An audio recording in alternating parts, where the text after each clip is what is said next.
and get started. Thank you. Alrighty, folks. Good morning, everyone. Let's go ahead and get started. Thank you all for joining us today. My name is Marlene Salazar, and I will be talking to you all today about the Affordable Housing and Sustainable Communities Program. You'll hear me refer to it as ASIC. Today's presentation is going to focus on the active transportation and local bus improvement section of the guidelines. Because we have fewer items to cover than in our previous two webinars, this presentation will be shorter, so we may end up finishing before noon. We will be sharing out the slides after today's conversation. If you do have questions, we have time, and if we have time at the end to discuss, and you're also more than welcome to put your questions directly in the chat. We have some staff on hand who will work to respond live if we can. And finally, I just want to thank the Strategic Growth Council, which is sponsoring our entire ASIC webinar series. We'll be sharing out the dates for the following webinar topics towards the end of the presentation. Alrighty, so if you aren't familiar with our team, Enterprise Community Partners is a national affordable housing nonprofit organization dedicated to all things affordable housing. In regards to ASIC, we've been involved with the program since its inception and have been providing TA since round one. Enterprise has a team of staff across the state. For example, I'm based in the Bay Area, and so we're really focused on tailoring our assistance in context appropriate ways based on where you are located in the state. We also have members of other organizations participating in TA delivery that specialize in rural communities, climate resilience, and greenhouse gas reduction quantification.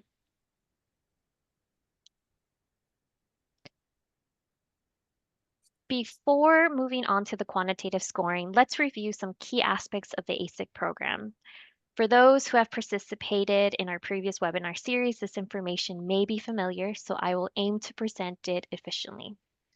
Also, if you missed our last few webinars, my colleagues will be dropping three important links, ASIC 101, ASIC GHG 101, and Program Eligibility Guide.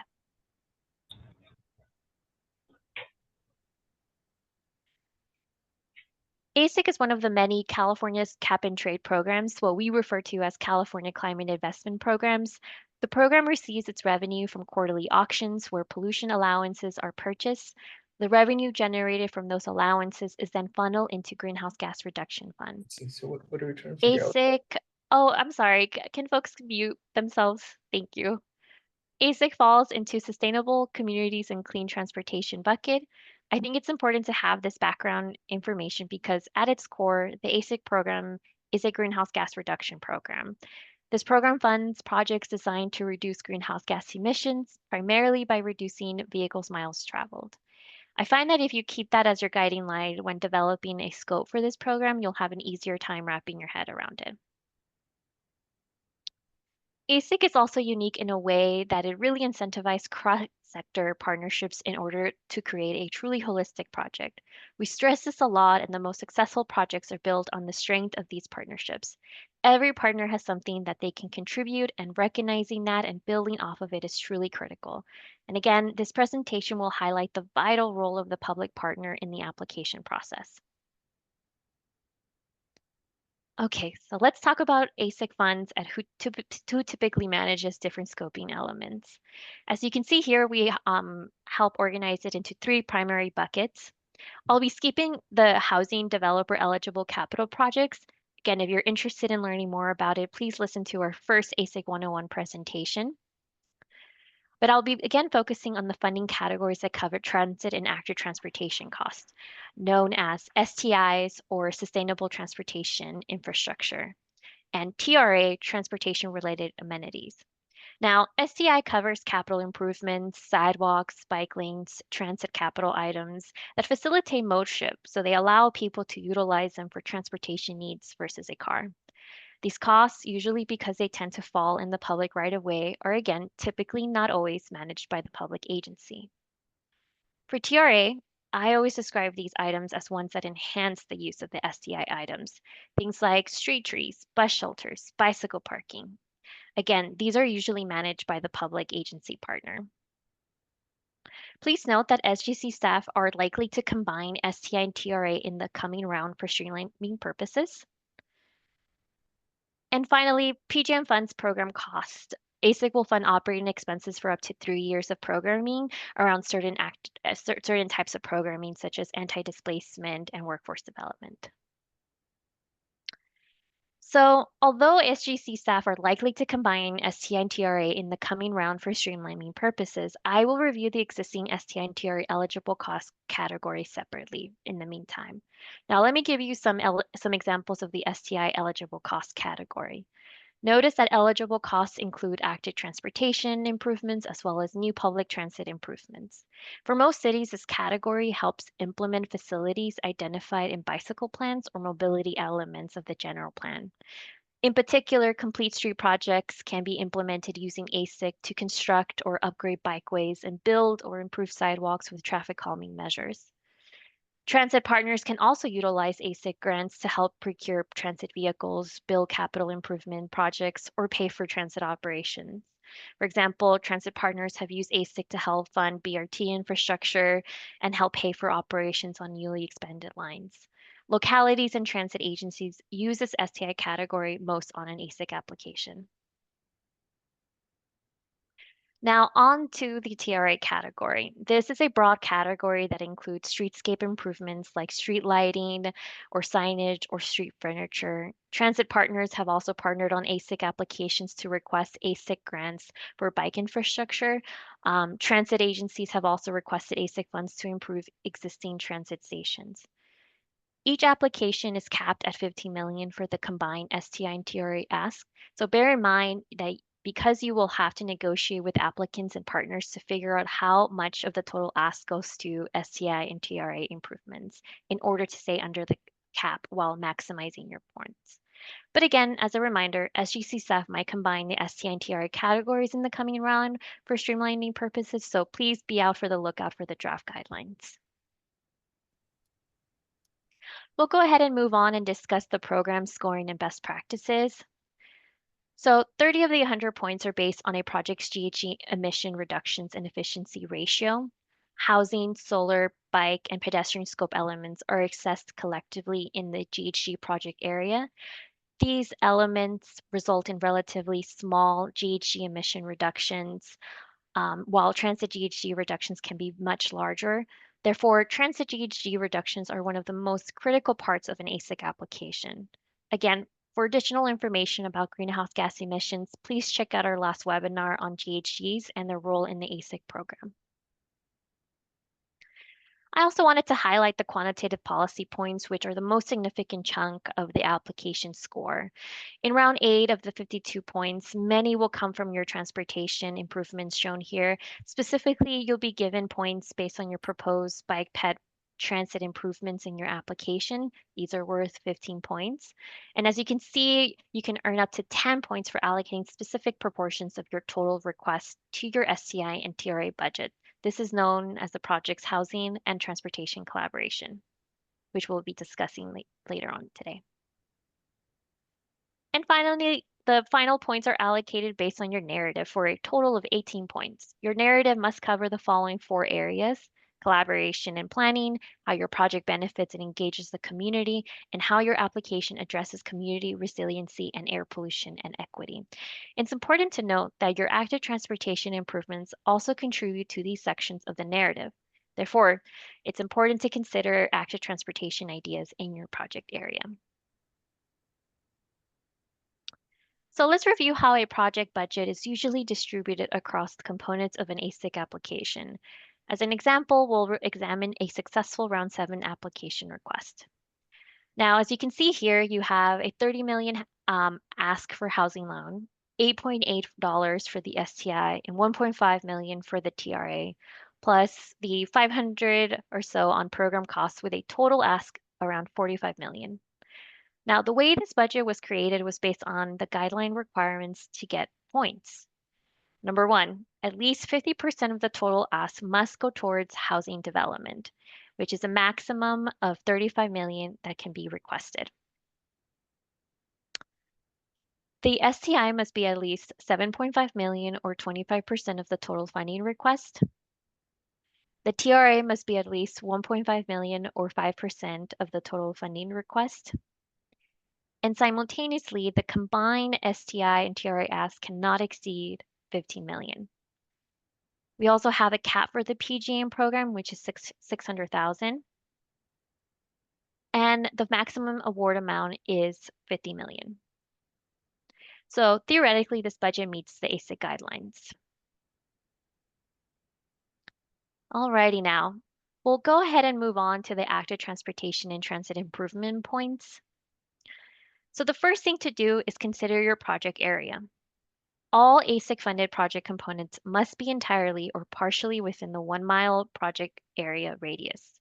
The project area radius is centered on a point within the housing parcel. Applicants can choose any single point within the parcel to draw the 1 mile radius. The STI project may extend beyond the 1 mile radius, but an entrance to the pedestrian or bicycle or transit improvement must be located within the project area. And all TRA projects must be entirely inside the project area. So now that you are familiar with the parameters and the extent of where your scope needs to be located, let's explore ways to maximize your application score. So you can earn up to 4 points for the total length in lane miles of ASIC-funded context-sensitive bikeways as follows. You can earn up 4 points for at least 2 lane miles of context-sensitive bikeway, or 1 point for at least 1 lane mile of context-sensitive bikeway. Now, the ASIC program funds may be used to install new or improved bikeways, even if they do not meet the requirements of a context-sensitive bikeway. However, points will only be awarded for context-sensitive bikeways. So you may be asking yourself, what is a context-sensitive bikeway? So a context-sensitive bikeway is an on-street infrastructure for bicycle riding that is appropriately applied based on traffic volumes and speeds on a specific street. Please use this table as a tool to determine if your scope meets the context-sensitive definition. So as previously mentioned, the ASIC program funds may be used to install new or improved bikeways, even if they do not meet the requirements of a context-sensitive bikeway. But again, however, points will only be awarded for context-sensitive bikeways. Again, only improved bikeways are eligible for points. For example, you can upgrade from a class 2 bike lane to a class 1 or 4, or if you're upgrading a class 3 facility that creates dedicated bicycle space, which could include class 1, 2, or 4. A project that converts a temporary class 4 bikeway, for example, which may include plastic boulevards or paint right now, to a more permanent class 4 bikeway using permanent physical barriers such as poured concrete or planters is an eligible cost and is eligible for context-sensitive bikeway points, but would not be eligible for GHG quantification since it's not technically a new bikeway. So here are a couple of things to also keep in mind. A class 1 and a class 4 are considered context-sensitive bikeways at any ADT and post-speed at speed. A class 3 bicycle boulevard needs traffic calming measures to be considered a context-sensitive bikeway. And last but not least, bikeways are measured using lane miles. So moving on to additional active transportation points, you can also earn 2 points for projects that connect to an existing bike network. The new context-sensitive bikeway must directly intersect with an existing bikeway. Please note that the existing bikeway doesn't need to be context-sensitive. Moving on to pedestrian improvement points, you can earn up to 3 points for the length of ASIC-funded safe and accessible walkways. By earning 3 points for repairing or constructing sections of a sidewalk, walkway, or ramps that create more than 2,000 feet of continuous safe and accessible walkway. Or you can earn up to 1 point for repairing or construction sections of the sidewalk or ramps that create more than 1,000 but or less than 2,000 feet of continuous safe and accessible walkway. So, what is a safe and accessible walkway and how do you measure it? So, according to the guidelines, a safe and accessible walkway is a pedestrian corridor that meets or exceeds the most recent Caltrans pedestrian accessibility guidelines for highway projects. The guidelines also explain how how to measure a safe and accessible walkway, as you can see here. In the simplest terms, pedestrian distance may be counted for the entire block face where improvements are made along the block or at an intersection. So as you can see here on this map, this is a map of a winning application from round 7. The city of Fremont plans to upgrade all intersections along Fremont Boulevard between Adler Avenue and Meadows Drive. The corridor will get new ADA curve ramps and updated crosswalks, which meets the definition and earns maximum points since this is more than 2,000 feet of safe and accessible walkway.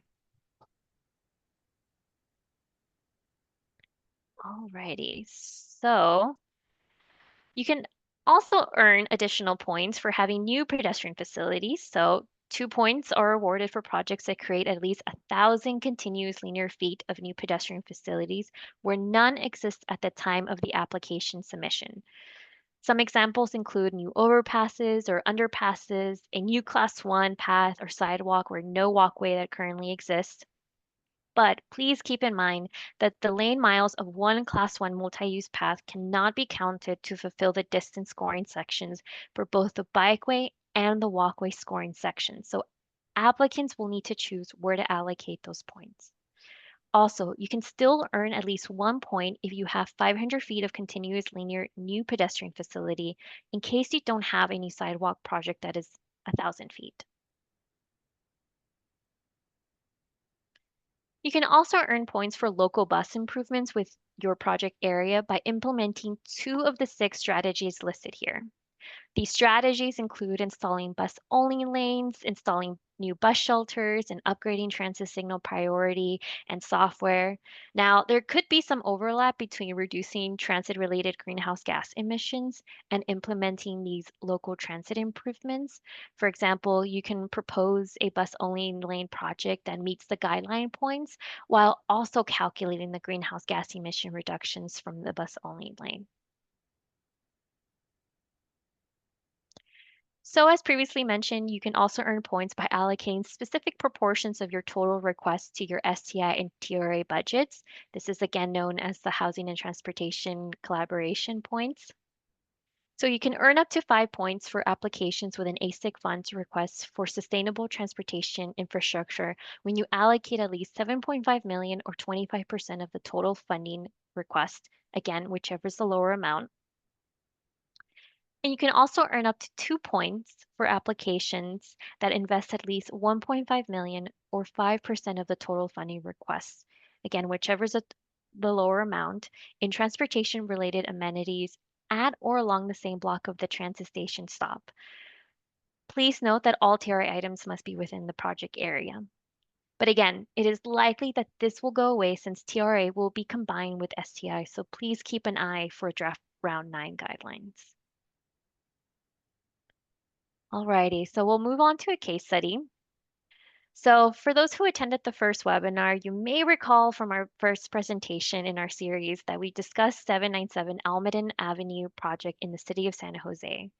This complete street project included the following improvements: 12.5 miles of dedicated bus priority lanes, 12.9 miles of class 4 protected lanes, over 2,000 feet of safe and accessible walkway, bus shelters within the project area, installations of transit islands.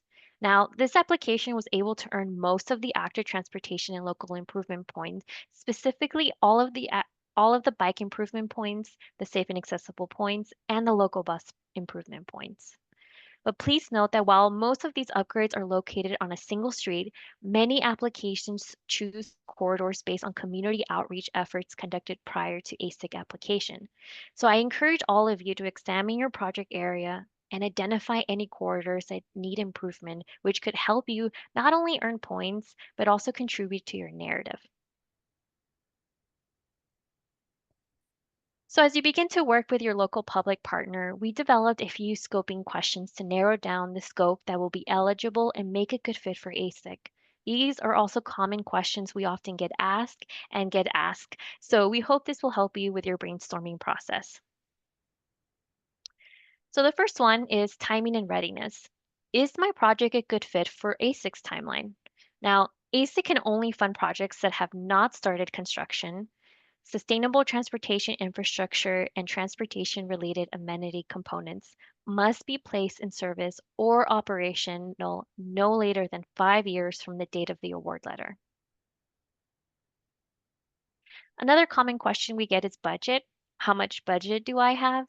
And STI budgets can vary depending on the housing request, as we saw earlier today, and are shared with the transportation and transit agency. Typically, I've seen 1 to 2 million dedicated to active transportation components. The active transportation budget can help fund projects entirely or fill in all the gaps. ASIC is known as the last dollar in. There is no match requirement, but please note that the maximum budget for SCI and TRA is 15 million. So localities and transit agencies must negotiate on how to allocate these funds. Context sensitive, um, does this bike scope meet the ASIC guidelines of context sensitive definition? A context sensitive bikeway means on-street infrastructure for bicycle riding that is appropriately applied based on the traffic volumes and speeds on a specific street. So please, I use a table from the previous slide to guide the application's potential bikeway projects. Length. So does my project have the length to earn the maximum points for ASIC? Now, to maximize points, 2 miles of context-sensitive bike width lanes and more than 2,000 linear feet of pedestrian improvements are required. Bike distance is calculated as lane mileage, so bidirectional, and pedestrian distance may be counted for the entire block face where improvements are made along the block or at an intersection. So the bike distance may be aggregated as well. For project area, is my proposed scope within the project area? Again, it's very important that projects must be within a 1 mile radius of the housing site from any point inside the affordable housing development parcel. ASIC funded STI components, which include bus only lanes, transit signal priority, a bikeway, or a sidewalk, may extend beyond the boundaries of the project area, but a pedestrian entrance to the facility must be located inside the project area. So if making an STI improvement to a fixed route, transit route, there has to be a transit station or stop of that route within the project area. Another common question we get is my project environmentally cleared? Environmental clearances are not required at the time of the application. Another application material questions that we often get asked is like, do I need to submit engineer drawings? No, you don't need to submit any engineering drawings. And usually some of the key application materials include a budget along with the map that you're collaborating with your public agency and developer to identify those scope of works that you're including in the application process. Alrighty, we'll move on to next steps. So as you can see here, this is the ASIC timeline. We don't have an official timeline for round 9, but the last previous rounds we've had kind of follows the guide here. So last couple of rounds, the guidelines have been finalized around the winter time. The NOFA usually is released around January. Applications tend to be due in the spring, and the award announcements are typically in the summer around August. We also have a few more virtual workshops this summer, so please join us for the next few ones to discuss rural and tribal ASIC projects and discuss community engagement best practices for an ASIC application. My colleague will be dropping a link to our registration page. And you can also sign up for capacity building technical assistance support. Again, prior to filling out this form, please refer to the eligibility guide we provided earlier in this webinar to check that your project meets some of the baseline requirements. So again, my colleague will be dropping that form. And then we'll go ahead and transition to Q&A right now. Thank you all.